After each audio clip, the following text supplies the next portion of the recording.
चलिए हम लोग चलते हैं प्रोज सेक्शन के चैप्टर नंबर 4 पे, जिसका नाम है आई हैव अ ड्रीम, जिसके राइटर हैं doctor Martin Luther king junior. इनका पूरा नाम है, इधर जन्म और इनका निधन को लिखा गया है।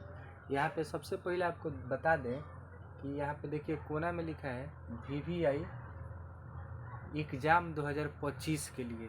एकदम देखिए आई हैव अ ड्रीम में ढेर क्वेश्चन है, लेकिन 4 गो एग्ज़ाम के लिए निकाल कर लिखा गया है। ये 2025 के एग्ज़ाम में आप लोग को निश्चित है कि यही पूछेगा, तो इसको आप लोग अच्छा से पढ़ के जाइएगा ताकि क्वेश्चन एकदम धकाक धकाक लड़े। अब यहाँ पे हम क्वेश्चन पढ़ेंगे और उसका हिंदी बोलेंगे, आप लोग हिंदी लिख लीजिएगा ताकि बेटर समझ में आएगा। हिंदी नहीं लिखे हैं, हिंदी हम बोलेंगे, आपको लिखना है। क्वेश्चन नंबर 1 क्या कह रहा है, what is the author trying to hit through this speech, यानी डॉक्टर किंग अपने स्पीच के माध्यम से क्या चीज़ हासिल करना चाहते हैं। तो आंसर में देखेंगे the author trying to hit justice and and of discrimination against negro through his speech, यानी डॉक्टर किंग अपने स्पीच के माध्यम से जो नेग्रो का जो जीवन था वो छुआछूत के बेड़ियों में जकड़ा हुआ था, और वे अपने भाषण के माध्यम से इसको एंड करना चाहते थे, जो भी छुआछूत का बेड़ी था। क्वेश्चन नंबर 2 क्या कह रहा है, व्हाट इज देयर, व्हाट थोड़ा सा यहाँ पर गलती हो गया, what is their pledge, pledge मतलब होता है प्रतिज्ञा, यानी डॉक्टर किंग की क्या प्रतिज्ञा थी।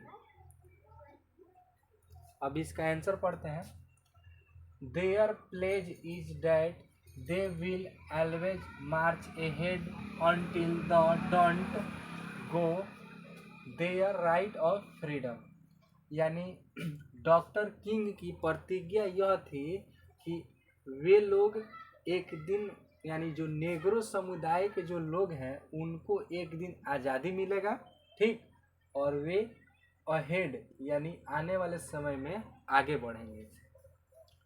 क्वेश्चन नंबर 3 को देखते हैं, if American is to be a great nation what must come true, यानी अमेरिका को एक राष्ट्र, महान राष्ट्र बनने के लिए क्या चीज़ सच करना पड़ेगा, क्या चीज़ ट्रू करना पड़ेगा।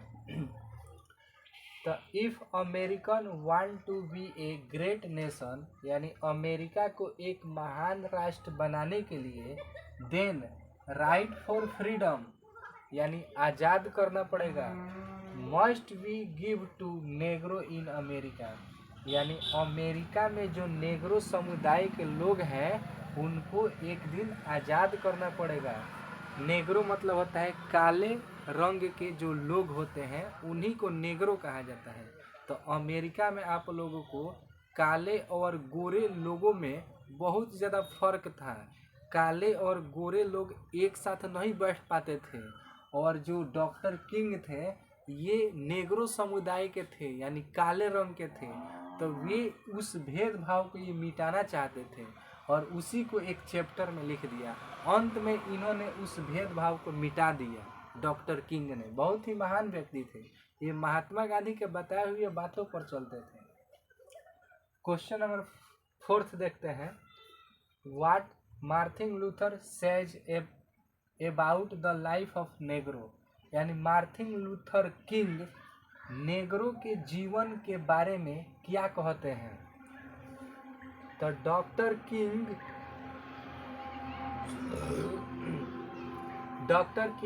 says that 100 years later the life of Negro is still suddenly corrupted by the, वो कह रहे हैं कि जो डॉक्टर किंग कह रहे हैं कि जो नेग्रो समुदाय का जो जीवन था, जो लाइफ था, वो हजारों वर्षों तक छुआछूत के बेड़ियों में जकड़ा हुआ था।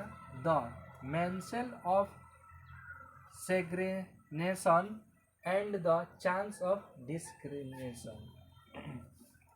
यानी डॉक्टर किंग क्या करते हैं, नेग्रो समुदाय के जीवन के बारे में क्या कहते हैं कि जो नेग्रो समुदाय का जो लोग था उन लोगों का जीवन छुआछूत के बेड़ियों में जकड़ा हुआ था, वो भी 100 ईयर्स एगो, यानी हजारों वर्ष पहले। कोई भी लोग वहाँ पे आज़ाद नहीं था। काले और गोरे लोगों में बहुत ज़्यादा फर्क था। उसी फर्क को डॉक्टर किंग ने दूर करना चाहते थे।